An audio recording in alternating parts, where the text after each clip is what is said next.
O ensino e a igreja. Este será o título da nossa quinta lição do primeiro trimestre do ano de 2023 da classe Juvenis.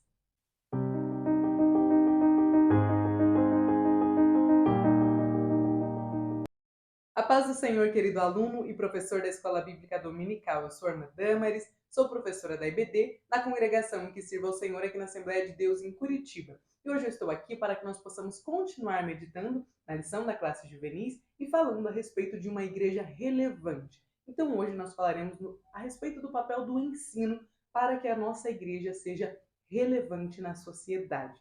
Antes de nós começarmos a nossa aula, eu gostaria de pedir mais uma vez que você deixasse o seu like, se inscrevesse aqui no canal, caso ainda não seja inscrito, e se você quiser se sentir à vontade, pode deixar o seu comentário aqui, e será uma alegria poder responder você. Então vamos para a nossa aula. O nosso texto base está registrado lá em 2 Timóteo, capítulo 3, versículo 16 e 17, e nos diz o seguinte: toda a escritura divinamente inspirada é proveitosa para ensinar, para redarguir, para corrigir e para instruir em justiça, para que o homem de Deus seja perfeito e perfeitamente instruído para toda boa obra. Amém. Os objetivos da nossa lição são, então, primeiro, demonstrar que Jesus era um grande mestre e valorizava o ensino. Segundo, pontuar os objetivos do ensino bíblico. E terceiro, destacar que o cristão deve ter um coração ensinável. A nossa leitura bíblica em classe está pautada em três bases bíblicas. Então, a primeira está em Mateus 28, 10, 16 ao 20, em Lucas capítulo 4, 14, 15, 31 e 32, e também em João capítulo 7, versículos 14 ao 18. Veja que são vários textos bíblicos, então você pode contar com a ajuda dos seus adolescentes para fazer essa leitura. Hoje nós falaremos de ensino. Veja só o que nos diz a introdução da nossa lição. A Bíblia Sagrada, que é a nossa regra de fé, que é a palavra de Deus de forma que nos foi revelada de forma escrita, ela nos mostra a importância do ensino. Ela aponta que as famílias deveriam ensinar a fé às crianças e que os sacerdotes e os escribas deveriam ensinar a lei ao povo, a todo o povo, para que toda a nação pudesse servir a Deus em fidelidade. E os profetas confrontaram os líderes que negligenciaram o ensino e mostraram as terríveis consequências da falta de conhecimento sobre Deus. No Novo Testamento, nós vemos que Jesus era um grande mestre e ensinava constantemente. Ele entregou aos seus discípulos o mandato do ensino. Então, aqui no nosso primeiro tópico, nós falaremos a respeito do que é ensino. Você pode, inclusive, professor, fazer uma pergunta aos seus alunos. Pergunte a eles o que é ensino, o que eles consideram ensino. Pergunte se, quando eles leem a Bíblia, ou se eles já fizeram, né, a leitura de toda a Bíblia, se eles notaram a quantidade de ensinamentos que a Bíblia tem. E aí nós podemos começar com a leitura que nos diz o seguinte: na época do Novo Testamento, era comum a existência de mestres. Diversos homens se dedicavam ao ensino das Escrituras. Um mestre tinha alunos que se dedicavam completamente para aprender com ele. Os evangelhos citam alguns episódios que envolveram Jesus e certos doutores da lei. O apóstolo Paulo, em sua juventude, estudou com o mestre Gamaliel em Jerusalém. Lembra, né? A Bíblia fala bastante a respeito de Gamaliel, que era um mestre que ensinava jovens que queriam tornar né, um doutor da lei. Então veja que era muito comum lá nos dias de Jesus a existência desses mestres. Lembrando que naquela época não existiam escolas como existem hoje, faculdades como existem hoje. Então uma pessoa ela tinha o conhecimento, ela se aprofundava em um conhecimento específico e ela tornava-se como se nós pudéssemos pensar hoje em um tutor, alguém que te ensina sobre algo, mas que não necessariamente é uma pessoa que tem formações naquela área, não necessariamente é uma pessoa com currículo voltado para a área da educação, sabe? Era algo muito comum antigamente, porque a escola, da forma que nós conhecemos, é algo novo, tem em torno de 200 a 250 anos só, né? Agora veja que Jesus, quando ele veio, ele também foi um grande mestre. E é por isso que hoje é possível que algumas pessoas não aceitem que Jesus era o Filho de Deus, mas todas as pessoas, né, todos os estudiosos precisam concordar que Jesus pode ter sido um grande mestre. E aí aqui fica uma apenas, né? Nós, cristãos, confessamos que Jesus não era só um mestre, mas também era o Filho de Deus. Mas muitas pessoas apegam-se apenas a um mestre, né? A um título, dando ali, dizendo que ele era muito inteligente, que era dotado de uma sabedoria. O próprio Sermão do Monte, quando nós olhamos, né, ali em Mateus, veja que muitas pessoas não cristãs, pessoas voltadas mais para a academia, né, para a faculdade, para a área de produção do conhecimento, não consideram a Bíblia como palavra de Deus, mas consideram o Sermão do Monte como um grande sermão proferido por um mestre. Não por um Deus, mas por um mestre. Agora, continuando a respeito do ensino, olha só, as pessoas daquela época reconheciam que a sua forma de ensinar, a forma de Jesus, era diferente dos demais mestres. Até que os outros mestres lhe traziam questões. Os próprios escribas, especialistas nas escrituras, também reconheciam a sabedoria e a firmeza de Jesus nas palavras. A Bíblia mostra que parte significativa do ministério de Jesus foi dedicada à instrução de pessoas. Então aqui nós entendemos que Jesus ensinou na sinagoga, no templo, nas casas, ele ensinava os seus discípulos, mas também outras pessoas que se aproximavam deles. Aliás, se nós pudéssemos pensar a respeito do ministério de Jesus, Jesus estava constantemente ensinando. Jesus ensinava muito mais do que fazia milagres, porque a própria convivência com Jesus já era um ensino. E por que será que Jesus ensinava tanto? Por que será que o ensino é algo tão importante? Bom, nós que estamos aqui numa pré-aula de Escola Bíblica Dominical, compreendemos mais do que, né, os nossos outros irmãos a respeito da importância do ensino. Veja que o fato de Jesus ter se dedicado tanto ao ministério de ensino já nos mostra a relevância que o ensino tem, não é mesmo? Continuando, veja só.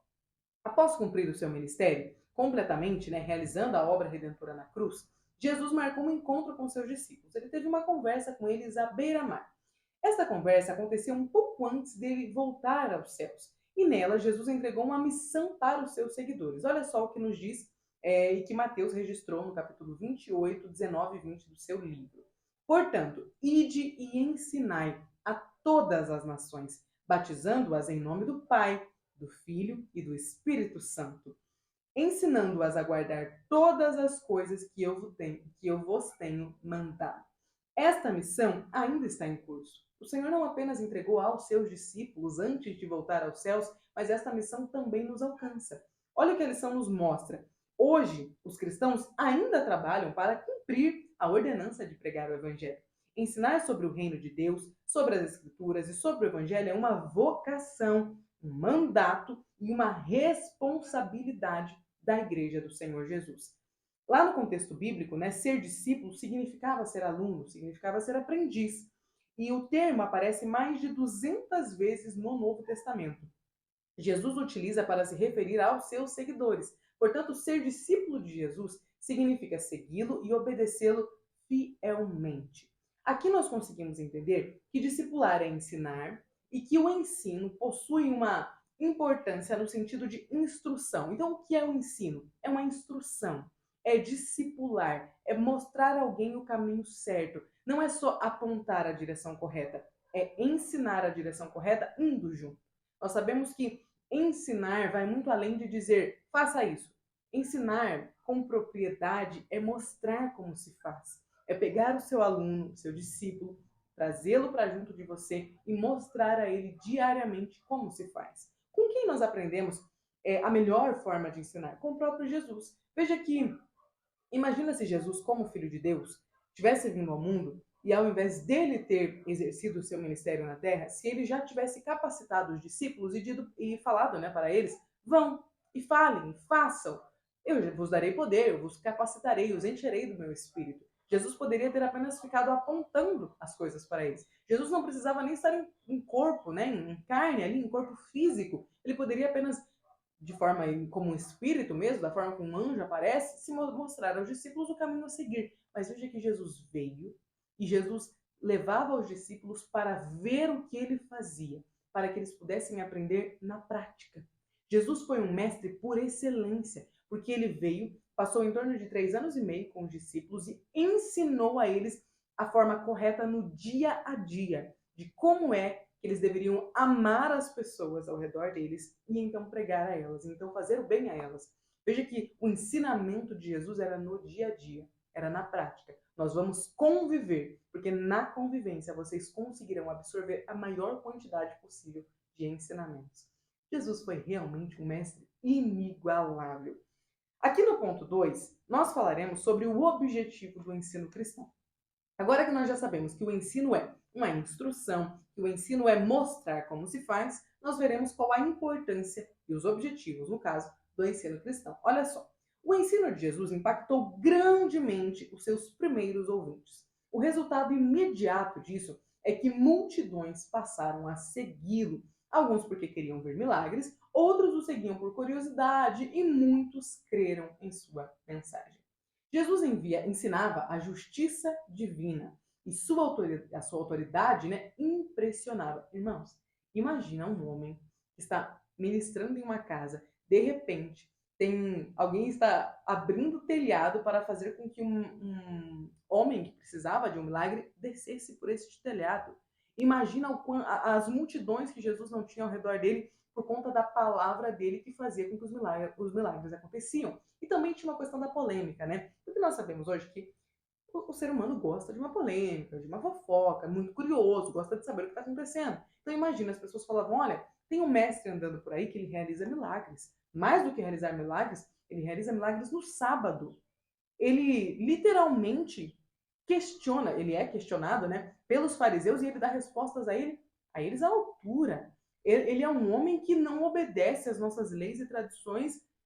Parece que ele é diferente. Imagina o burburinho que isso não provocou nas regiões ali de Israel. Imagina quantas pessoas não ficavam curiosas para conhecer a Jesus. Então é por isso que a Bíblia nos fala sobre multidões. Eram muitas pessoas que seguiam Jesus. E aqui a lição nos mostra muito bem, né? É claro que nem todas essas pessoas seguiam a Jesus porque criam na mensagem dele, porque acreditavam que era o Filho de Deus. Mas o fato de Jesus realizar muitos milagres já era um motivo para que aquelas pessoas estivessem, atrás dele. Então, continuando, olha só. Jesus pregava para gerar uma compreensão correta das Escrituras em seus ouvintes, com o objetivo central de trazer arrependimento de pecados e salvação. Eu diria que os milagres, para Jesus, no ministério de Jesus, eram um atrativo. Funcionava muito bem dessa forma e muitas pessoas precisavam daqueles milagres. Bom, só quem já esteve muito doente sabe a necessidade e o desejo de ser curado. Só uma pessoa que convive com pessoas com necessidades especiais sabe como, para uma pessoa que não anda, voltar a andar ou passar a andar é extremamente importante. Para um cego de nascença, imagina, enxergar, começar a ver, realmente era um milagre transformador. Mas a obra que Jesus estava ali para realizar não se limitava à cura da parte física. Jesus pregava uma mensagem que traria cura para a alma, para o espírito, para o interior. E não só isso, daria àquela pessoa a vida eterna. Era uma transformação de vida. Não significava que a pessoa transformada teria uma cura física, mas significava que a cura que ela receberia supriria qualquer outra necessidade que ela tivesse. Então, aqui nós começamos a entender como o ensino possui objetivos que vão além de dar à pessoa o que ela precisa de imediato. Jesus poderia ter curado as pessoas e não falado para elas, vai, não peques mais. Jesus poderia ter curado só o corpo físico, mas nós sabemos que ele tinha o desejo, e para muitas pessoas, ele falava, ele queria curar mais do que o corpo físico. Porque uma cura para a sua necessidade imediata é algo muito simples. Só que o ensino, ele tem um objetivo muito mais profundo. Porque o ensino não tem o objetivo de trazer soluções apenas para as nossas necessidades imediatas. O ensino tem o objetivo de trazer soluções para as necessidades que às vezes nós nem nos demos conta de que elas existem. Então o ensino é para o profundo, é para cavar na sua alma, nas suas lembranças, na sua memória e trazer cura para todas elas. Trazer entendimento a respeito de coisas que você não sabe nem como começar a explicar. Começa a perceber, então, os objetivos do ensino e como eles são muito mais profundos do que resolver problemas imediatos, problemas que são aparentes? Continuando, olha só. Na vida daquele que crê em Jesus, o ensino é o caminho no qual o discipulado acontece, de forma que o crente aprende a obedecer aos mandamentos do Senhor.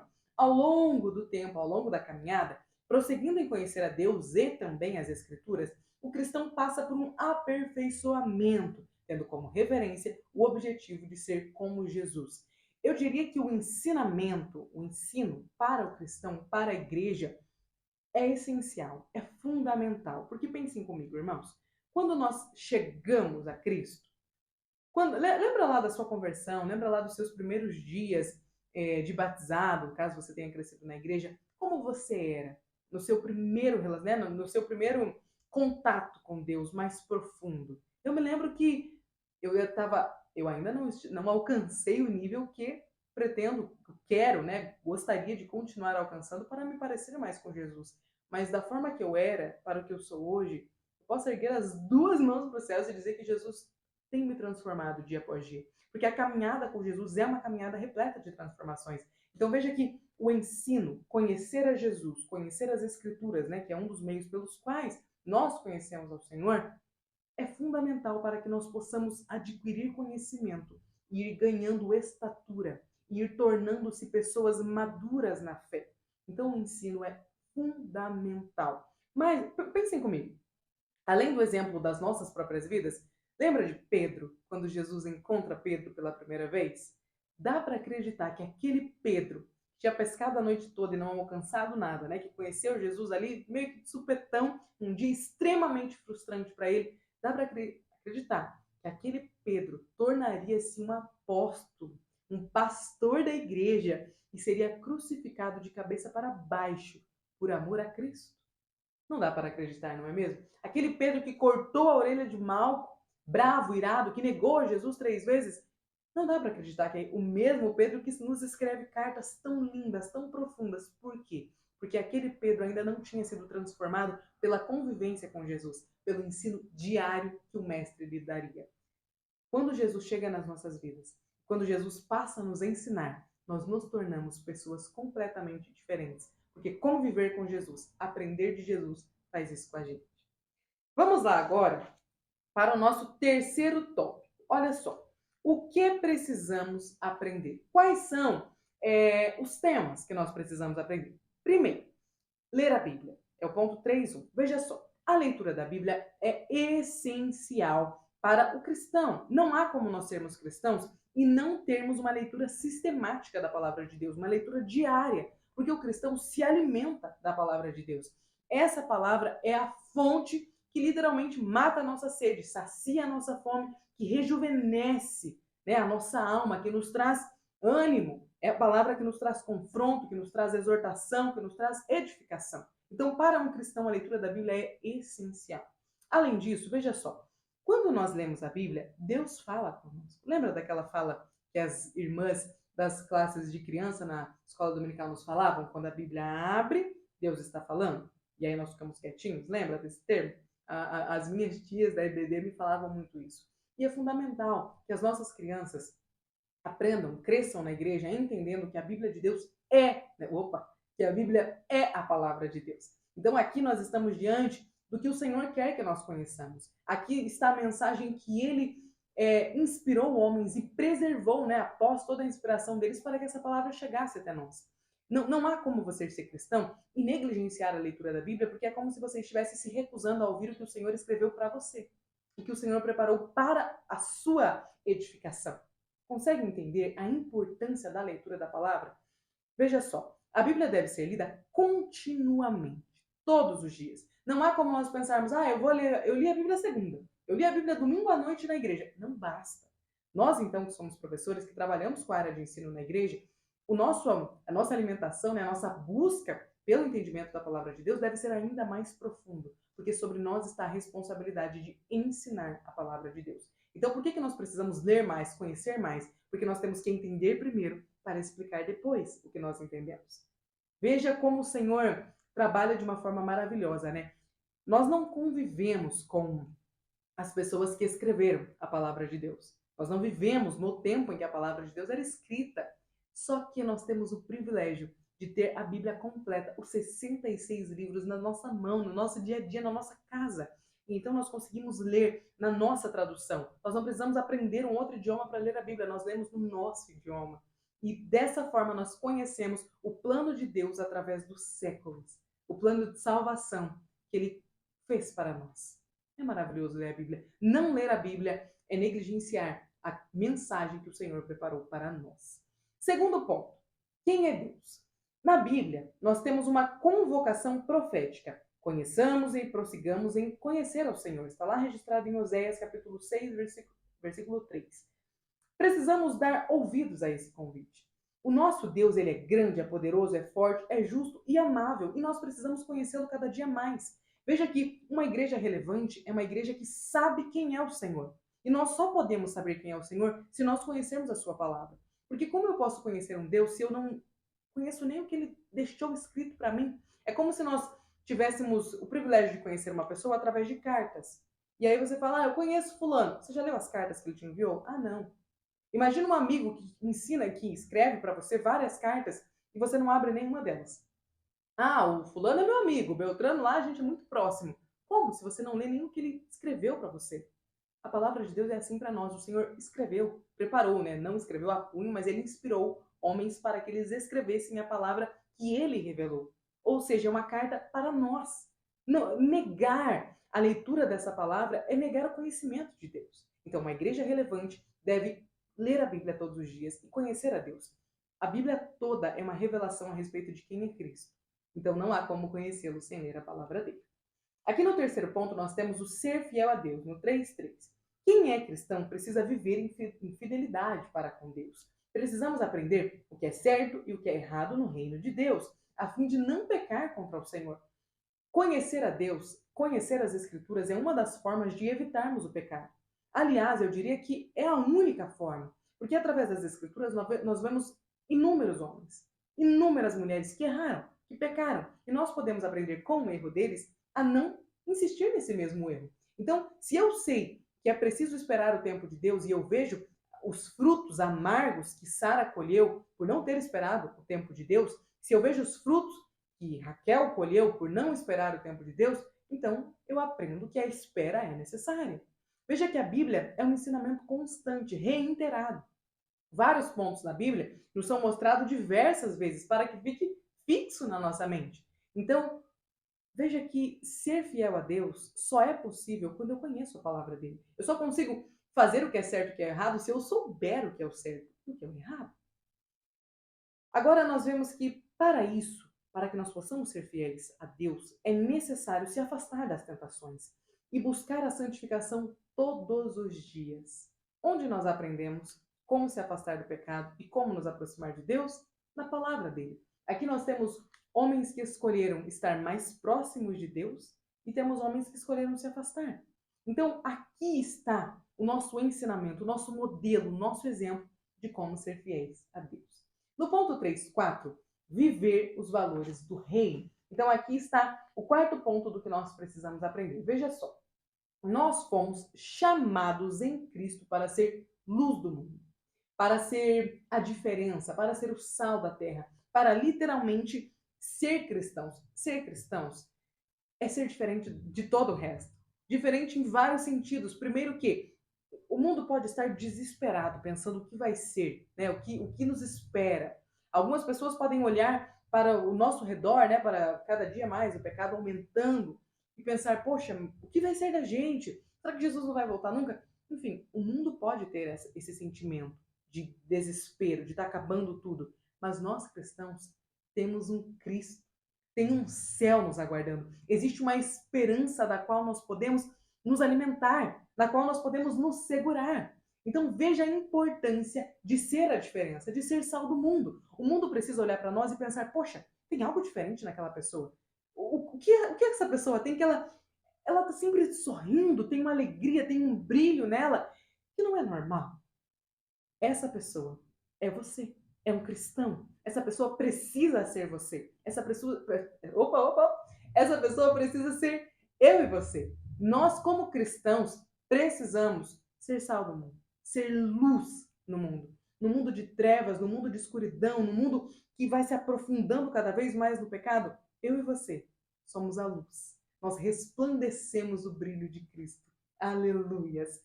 Portanto, viver os valores do reino nos faz praticar o amor e o perdão, nos faz zelar pelo que é justo, nos faz falar a verdade, também nos faz oferecer ajuda aos necessitados e servir uns aos outros. Olha como tem muito, muito a nos ensinar as Escrituras. Nós é que precisamos dedicar um tempo a mais para ela, não é mesmo? Quem de nós não precisa passar mais tempo com a palavra de Deus, passar mais tempo em oração, falando com o Senhor?